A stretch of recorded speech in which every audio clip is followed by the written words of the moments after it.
இந்த பொருளாதாரத்துல இன்னுமே மக்கள் ரொம்ப கஷ்டப்பட்டுட்டு தான் சார் இருக்காங்க.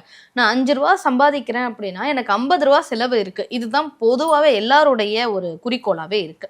இதுக்கு மக்கள் என்ன செய்யணும் ஃபர்ஸ்ட் சொல்லுங்க சார். இதுக்கு தீர்வா சொல்ல முடியுமோ இல்லையோ, இதுக்கு என்ன செய்யலாம்னு சொல்லுங்க சார். இல்ல நம்ம பொதுவா பாத்தீங்கன்னா சித்தர்களும் மகான்களும் முனிவர்களும் இன்றளவு இருக்கிற லைவ்ல இருக்கிற நம்ம ஜோதிட குருமார்களும் நிறைய விஷயத்த மக்களுக்கு எளிமையா கொடுத்துருக்காங்க. நான் திரும்ப திரும்ப சொல்றது அடித்தட்டு மக்களுக்காக தான் நான் அதிகமாக பேசுவேன். அவங்க தான் இன்னைக்கு உண்மையிலே இந்த பக்கமும் இல்லாமல் அந்த பக்கமும் இல்லாமல் சிக்கி தவிக்கிற நபர்கள் நடுத்தர மக்கள் தான். மேலேயும் போக முடியாமல் கீழேயும் வர முடியாமல்.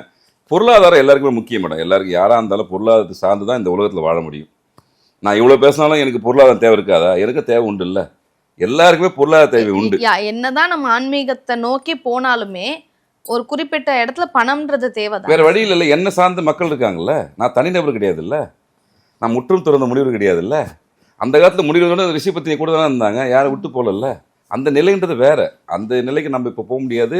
அதுக்கு இந்த சமுதாயம் விடாதுன்னு வச்சுக்கங்களேன். ஆனால் பொருளாதாரம் எல்லாருக்குமே வேணும். இங்கே விஷயம் என்னன்னா, நீங்கள் என்னதான் ஓடி ஆடி போனாலும் நவகிரகங்களை தாண்டி நீங்கள் எதுவும் செயல்பட முடியாது. நீங்கள் அதை நம்பினாலும் சரி நம்பலாம் சரி, நாத்திகம் பேசுகிற நபர்களுக்கும் நவகிரகங்களும் வேலை செய்யும். அவ்வளோ மட்டும் தனியாக விட்டு போயிடுமா என்ன? யாருக்குமே இங்க வேறுபாடு கிடையாது. பேசணும்ன்றது கூட நவகிரகம் தானே சார் முடிவு செய்யும். இல்ல எல்லாருக்குமே இங்க அது இன்னார் இந்த பிறப்பு இந்த ஜனனம் அப்படின்னு இவனுக்கு ஏற்கனவே உங்களுக்கு எழுதி வச்சுதான் அனுப்புறான். அது அப்படி நடக்கும். அதை நீங்க யாராலும் மாற்ற முடியாது. இங்க எல்லாமே எதுவுமே மாற்ற முடியாதுதான் நிதர்சனமான உண்மை. குறைக்கலாம் அப்படின்றதுதான் ஒரு தன்மை. இறைவா போய் பார்த்து செய்யுங்க. ஏன்னா இந்த கர்மாவை நீங்க அனுபவிந்தா இறைவன் தான் உங்களை படைச்சு அனுப்புறான். அப்ப இறைவனை மாத்திடுவார். நீங்க போய் கரெக்டான மாத்திடுவாரா? மாற்ற முடியாது. அவராலே ரூல் அதுதான்.